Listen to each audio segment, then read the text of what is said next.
सास बहू का झगड़ा। अनामिका की सास पुष्पा अपनी बहू को कुछ खास पसंद नहीं करती थी और इसीलिए दोनों सास बहू में आए दिन झगड़ा होता रहता था। सास बहू के झगड़े के चक्कर में अनामिका के पति मोहित की जिंदगी मुश्किल में पड़ गई थी। बेचारा बार बार माँ और बीवी के झगड़े को सुलझाता ही रहता था, लेकिन दोनों समझने का नाम नहीं लेती थी। वैसे तो सब कुछ ठीक ठाक चल रहा था, लेकिन एक दिन अनामिका और पुष्पा के अंदर जोरदार झगड़ा हुआ और बात कुछ इस तरह थी। बहू, मैंने तुम्हें कल अपनी एक साड़ी धोने के लिए दी थी। हाँ मम्मी जी, वो साड़ी धोकर मैंने आपकी अलमारी में रख दी है। उसी की बात कर रही हूँ मैं। जरा देख तो, इस साड़ी को देखकर किसी भी तरह से लगता है ये धुली हुई है। अरे मम्मी जी, मैंने आपकी साड़ी वॉशिंग मशीन में अच्छे से धोकर सुखाकर आपकी अलमारी में तह बनाकर रखी थी। आपकी तो नखरे खत्म ही नहीं होती। अरे कैसी बात कर रही है मुझसे? मेरे नखरे? अरे मोहित, जरा ये देख तो, ये साड़ी धुली हुई लग रही है क्या? अरे मम्मी, जब अनामिका कह रही है कि उसने साड़ी धोई थी तो मान लो ना। हर बात पर झगड़ा करना जरूरी है क्या? क्या है ना मोहित, तुम्हारी माँ को तो मेरे हर काम में नुस्ख निकालने की आदत पड़ गई है। जब तक दो चार खरी खोटी सुना नहीं लेती ना, इनका दिन नहीं निकलता। अरे चुप कर, बहू होकर मुझे जवाब देती हो। एक तो गंदे कपड़े उठाकर अलमारी में रख दिए, ऊपर से कैंची की तरह कचर कचर बोली जा रही हो। अरे मम्मी जी, आपको समझ में नहीं आता क्या? मैंने साड़ी धो कर रखी थी, तो फिर इतनी गंदी क्यों लग रही है? अब मुझे क्या पता मम्मी जी, आप इस पर इस तरह तेल और घी की चिकनाई के दाग लगाकर लाएंगी तो ये मेरी जिम्मेदारी थोड़ी ना है। अरे तो हाथ से धोना चाहिए था ना। मैं आपकी बहू हूँ, नौकरानी नहीं जो एक कपड़ा रगड़ रगड़ कर हाथ से धो दूंगी। आपको पहननी है तो पहनिए, नहीं तो रख दीजिए। तुझे तो मैं अच्छी तरह बताऊंगी, मुझे जवाब देती है। एक दिन सुबह के वक्त, अरे अनामिका, मेरी वाइट शर्ट कहाँ है? आज ऑफिस में बहुत बड़ा प्रेजेंटेशन है और मुझे वो वाइट शर्ट पहन कर जाना है।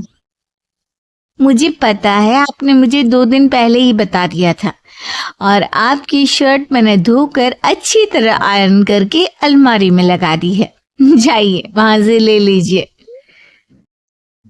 अनामिका, ये तुमने क्या किया? ये देखो, शर्ट पर लिपस्टिक का दाग लगा हुआ है और ये तो एक जगह से जल भी गई है। नहीं नहीं मोहित, ऐसा नहीं हो सकता। मैंने तो तुम्हारी शर्ट ठीक से इस्त्री करके अलमारी में लगाई थी। तो फिर ये जल कैसे गई अपने आप? अलमारी में लटके लटके थोड़ी ना जल जाएगी। पर मोहित, मुझे अच्छी तरह याद है।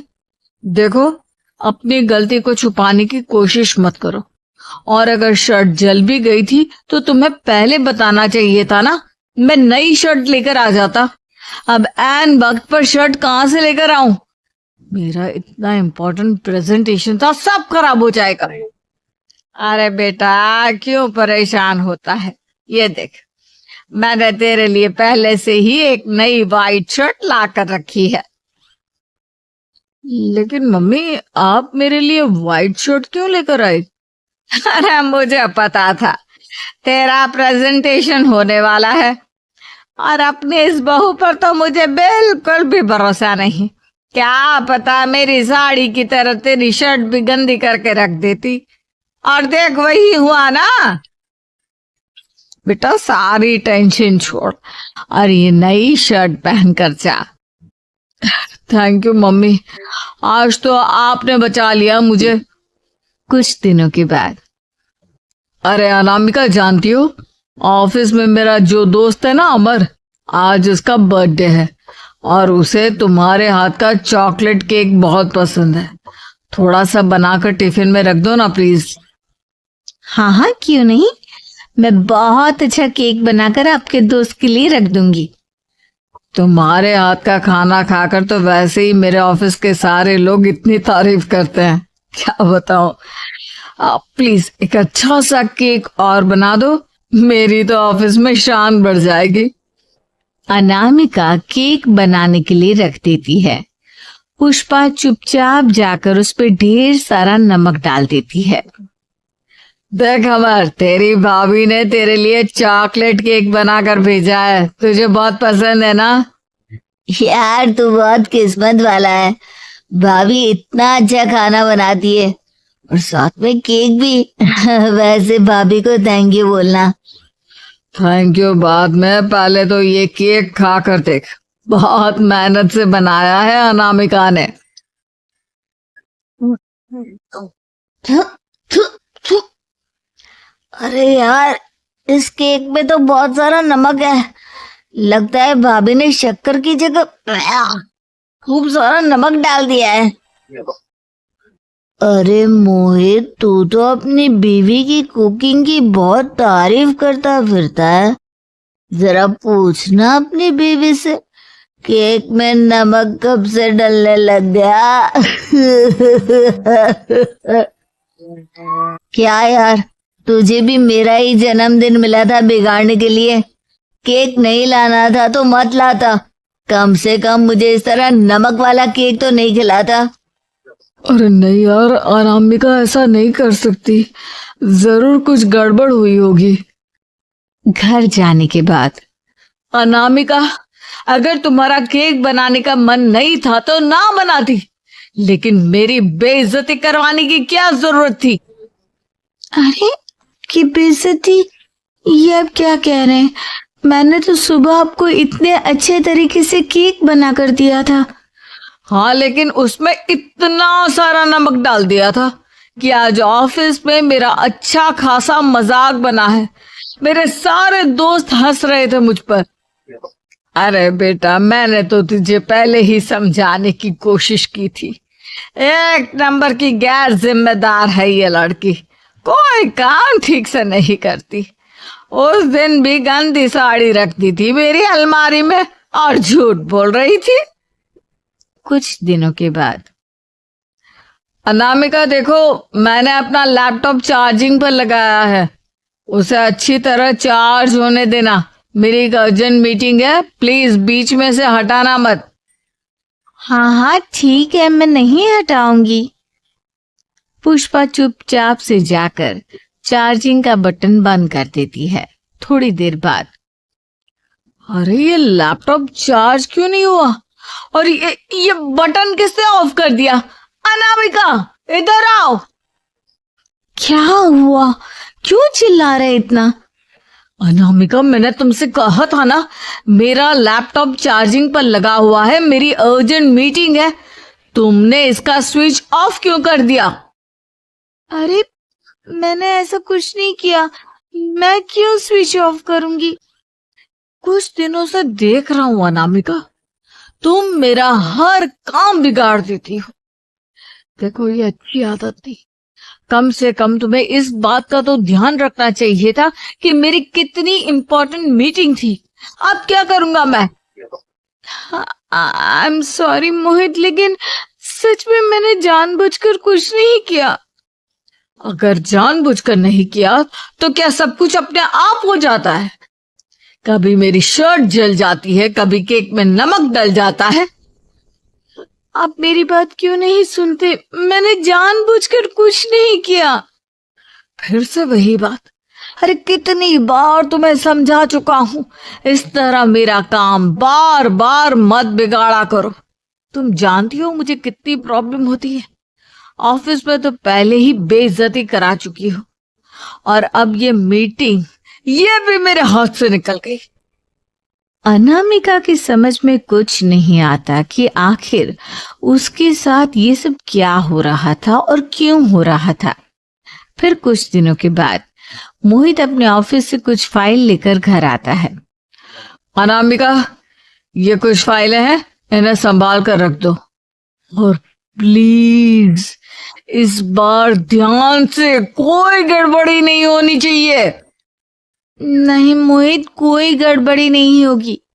मैं सारी फाइल्स अलमारी में लॉक करके रखूंगी और चाबी अपने पास रखूंगी। अनामिका, जरा अलमारी की चाबी तो देना। क्यों मम्मी जी, आपको क्या काम है? उसमें मोहित की जरूरी फाइल रखी है और मैं नहीं चाहती कि इस बार कोई भी गड़बड़ हो। पता नहीं कुछ दिनों से हर काम खराब हो जाता है। अरे मुझे उसमें से पैसे निकालने हैं और उसके बाद ले लेना अपनी चाबी। मैं खा नहीं जाऊंगी तुम्हारे पति की फाइल। अनामिका को अपनी सास पर शक होता है। चाबी देने के बाद वो चुपचाप छुपकर अपनी सास की हरकत देखती है। ये फाइलें उठाकर डस्टबिन में डाल देती हूँ और देखना कैसे मोहित इसकी खबर लेगा। इस बार तो छोड़ेगा नहीं इसे। वैसे भी पहले मैंने जो कुछ भी किया है उसकी वजह से अच्छी खासी डांट पड़ी है। मजा आ जाएगा। अच्छा तो ये बात है, सारा काम मम्मी जी बिगाड़ देती है, वो भी इसलिए क्योंकि मेरा उनसे झगड़ा हो गया है। सास के जाने के बाद अनामिका मोहित को बुलाकर लाती है। क्या हुआ अनामिका, क्या दिखाना है? ये देखिए, आपकी फाइल डस्टबिन में पड़ी हुई है। इसीलिए तो कहा था संभाल कर रखना, और तुमने उठाकर ये फाइल डस्टबिन में डाल दी। मैंने नहीं, तुम्हारी मम्मी ने डाली है, मुझसे बदला लेने के लिए, ताकि तुम मुझे डांटो। और अगर मैंने डाली होती तो मैं तुम्हें दिखाने के लिए बुलाकर तो नहीं लाती ना। सही कह रही हो, मैं अभी मम्मी से जाकर बात करता हूँ। थोड़ी देर बाद, मम्मी सच सच बताइए, मेरी फाइल अलमारी में से निकालकर डस्टबिन में आपने डाली थी ना? अरे अपनी माँ पर इल्जाम लगाता है, शर्म नहीं आती तुझे? मैं इल्जाम नहीं लगा रहा हूँ मम्मी, जो सच है वही पूछ रहा हूँ। आप जल्दी से बताइए आपने ऐसा क्यों किया? अरे तो क्या करती, तेरी बीवी मुझसे झगड़ा करती है, उल्टे सीधे जवाब देती है, मुझे उससे बदला लेना था। अरे मम्मी, लेकिन आप दोनों के झगड़े के चक्कर में मेरा कितना नुकसान हुआ है, ये कभी सोचा आपने? मम्मी जी, अगर आपका बदला पूरा हो गया हो तो आइंदा ऐसी कोई हरकत मत करना, क्योंकि अब आपकी सच्चाई हमारे सामने आ चुकी है। यह तो वक्त ही बताएगा मैं क्या करूंगी और क्या नहीं। मम्मी जी, कहा ना आप ऐसा कुछ नहीं करेंगी। अरे मेरी जो मर्जी आएगी वो मैं करूंगी। मेरा सर घूम रहा है, सास बहू के झगड़े में मेरी जिंदगी का तो कचरा हो गया है, कचरा।